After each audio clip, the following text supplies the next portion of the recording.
Bakit mas marami nagsasabi na mas maganda yung kabataan noon? Hindi pa naman putok na putok yung internet noon.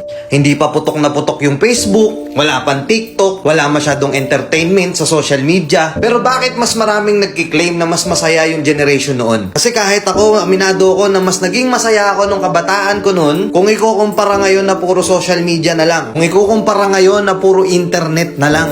Alam ko maraming sasangkayon sa akin dito, lalo na yung mga batang 90s. O yung mas matanda pa doon. Kasi noon, instead na sa GC kami nag-uusap-usap, meron kaming eksaktong oras at eksaktong tambayan na doon kami pupunta pagdating ng hapon. Magkikwentuhan kami ng mga walang kakwenta-kwentang bagay. Kahit wala kaming pera, nakatambay lang kami. Nag-uusap kami sa mga bagay-bagay. Physical kami magkakasama, biruan, asaran. Minsan pa nga pagka merong ibang grupo doon, minsan nagkakaroon pa ng suntukan. Naalala ko noon sa lugar namin, bawat street, bawat kalsada, iba-iba yung grupong magkakasama. Hindi pa uso yung Mobile Legends noon, ang uso pa noon yung mga Metal Slug pa. Kami yung generation na nasalubong namin yung era ng pagpasok ng computer shop. Magtatabi ng ₱5 piso sa baon para makabuo ng 10 o 15 pesos para makapaglaro sa computer shop pagdating ng hapon. Grabe trash talk nun. Sobrang ingay sa computer shop. Dalawa lang yung sikat na nilalaro nun. Dota tsaka Counter. Wala pang GC sa Facebook nun.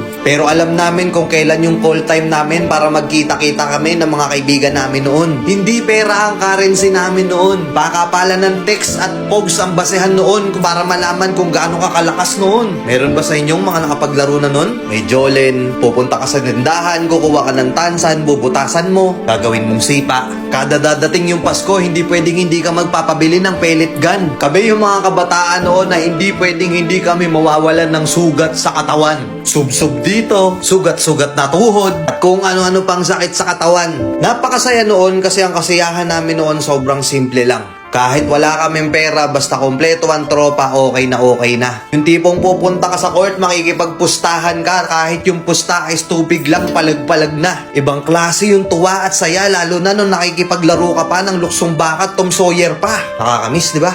Ngayon kasi hindi na eh.